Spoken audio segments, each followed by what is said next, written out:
মানে আমাদের বয়সে অনেক ছোট, অনেক অনেক ছোট, হঠাৎ রাষ্ট্রীয় দায়িত্ব, গুরুতর দায়িত্ব পেয়ে গেছে।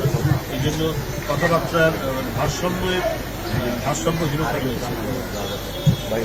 সে তো আদালতের রায় নিয়ে কাজ করছে, তার শপথ নেওয়া পর, কিন্তু সরকারের পক্ষ থেকে দায়ের জোর। তাহলে চট্টগ্রামের যে আমাদের সাদার, সে কি করে মেয়র হতে পারবে?